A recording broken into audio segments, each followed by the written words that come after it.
আসসালামু আলাইকুম ওয়া রাহমাতুল্লাহি ওয়া বারাকাতুহু। ওকে, প্রিয় শিক্ষার্থী ভাইরা, আমরা এবারে যে কাজটি করব তা হচ্ছে প্লাগইন ডেভেলপমেন্টের শুরুতে যাওয়ার আগেই আমরা শুধুমাত্র প্লাগইন ডেভেলপমেন্টের হেডার অংশটি দেখেছিলাম।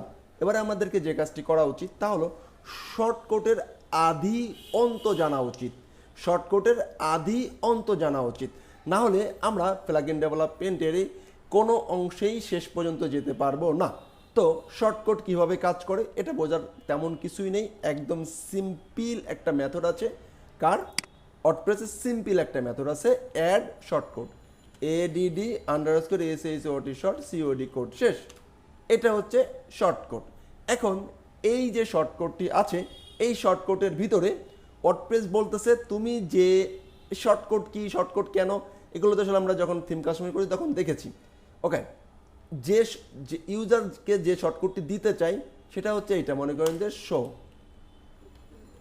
শো এই শো ইউজার এটা লিখবে অ্যান্ড এটা আরেকটা জিনিস শো হবে।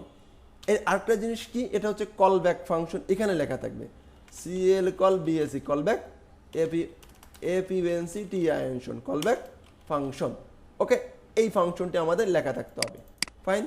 এখন এটা কল ব্যাক ফাংশন বললাম, কিন্তু আমরা লিখবো হচ্ছে যে কি, সে মাই এডিডিআরই অ্যাড্রেস। ফাইন, এটা হচ্ছে ফাংশনের নাম। Okay okay fine. If exist, if function exist, এপিএনসিটিআইএনশন ফাংশন এক্সিস্ট, এই ফাংশনটা লিখে নেব যখন আমরা প্লাগইন শুরু করব। ফাইন। যদি এক্সিস্ট হয়, যদি নট এক্সিস্ট, কি নট এক্সিস্ট, নট যদি এক্সিস্ট না হয় কি হয়, আচ্ছা এটা তো আমরা কিসে লিখতেছি, পিএসপির ভিতরে লিখতে হবে। যদি এটা এক্সিস্ট না হয় তাহলেই এর ভিতর এই ব্লকটাতে প্রবেশ করবে, আদারওয়াইজ এই ব্লকটাতে প্রবেশ করবে না। এটা প্লাগইন ডেভেলপমেন্টের একদম প্রথম সূত্র, যে একটা জিনিসও চেক করা ছাড়া লেখা যাবে না। ফাইন, এটাকে কপি করলাম, এটা এবার ফাংশন লেখা শুরু করি। আমরা সাধারণত ফাংশন এইভাবে করি, দেখেন এপিএনসিটিআইএনশন ফাংশন, এই যে, তাই না?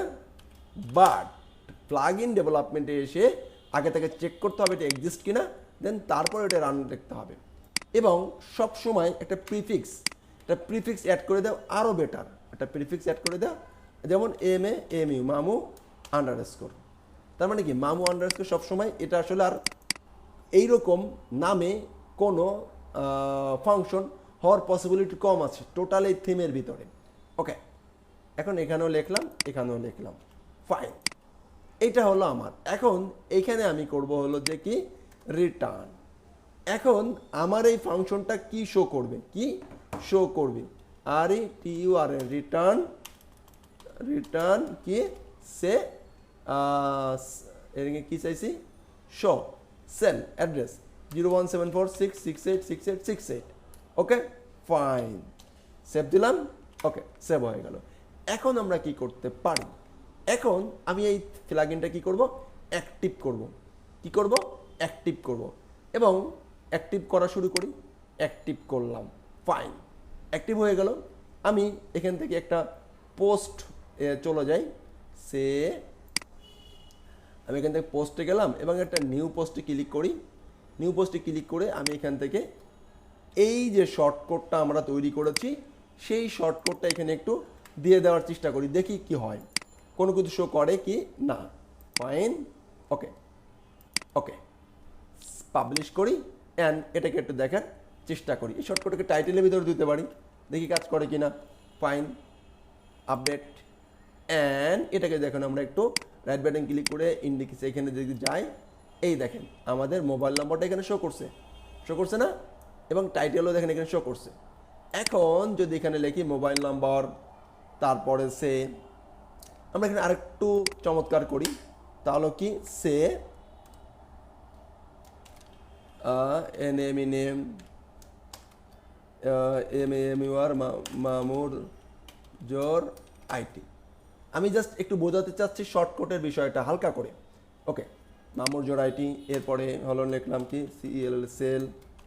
ওকে, অথবা এখানে আবার লিখতে পারলাম, অথবা লিখি আউট পিউটি আউটপুট এই আউটপুটের আগে এসে এটাকে কি করে দেই, ডট দিয়ে কনক্যাট করে দিলাম, কনক্যাট করে 01746686868 সে আর কি সে, এগুলো একটা জাস্ট এক্সাম্পল স্বরূপ আমি বলতেছি, এগুলো আমরা লিখলাম এবং এই রিটার্নটা আমরা কি করে দিলাম, আউটপুটটা রিটার্ন করে দিলাম। ওকে, এবার যদি আমরা এটাকে সেভ দেই, এখানে একটা বিআর ট্যাগ দিয়ে দিই, লাইনটা ব্রেক করে, ফাইন। এখন আমরা এখানে যাই অ্যান্ড যদি এটাকে রিলোড দেই, দেখতে পাবো এই দেখেন মামুরজোর আইটি অ্যান্ড আমার মোবাইল নাম্বারটি। তো এটা একটা সিম্পল একটা শর্টকাট, কি সিম্পল একটা শর্টকাট আমরা তৈরি করলাম। তো আশা করছি যে আপনি এরকম করে মিনিমাম 4-5টা শর্টকাট তৈরি করবেন। তো এটা দেখলাম হচ্ছে সেলফ ক্লোজিং শর্টকাট, কি দেখলাম, সেলফ ক্লোজিং শর্টকাট। তো এই শর্টকাটের আরেকটু যদি আমি সামনে চলে যেতে চাই বা যাই, এই শর্টকাটের জন্য 2টা প্যারামিটার মাস্ট থাকতে হবে। এইখানে 2টা প্যারামিটার, একটা প্যারামিটার হচ্ছে অ্যাট্রিবিউট, অ্যাট্রিবিউটকে আমরা সংক্ষিপ্তভাবে যেটা লিখি ATTS, এটা হচ্ছে একটা অ্যারে টাইপ হবে। তো প্রথম অবস্থায় এটাকে আমরা নাল লিখে রাখলাম। এখন এই যে প্যারামিটার কি, এগুলো আসলে পিএইচপি ফাংশনের অধ্যায় একাধিকবার আলোচনা করা হয়েছে। যিনি এই জিনিসটা বুঝছেন না সে please go to back P H P function and বেশি বেশি প্র্যাকটিস অ্যান্ড কাম ব্যাক। আরেকটা সেটা হচ্ছে কন্টেন্ট, কি CONTENT, কন্টেন্ট, কন্টেন্ট। ওকে, এই কন্টেন্টটা কি এটা একটু পরে আমরা আলোচনা করছি। তো আপাতত এটাকে কি রাখে দেখছি, NULL নাল, NULL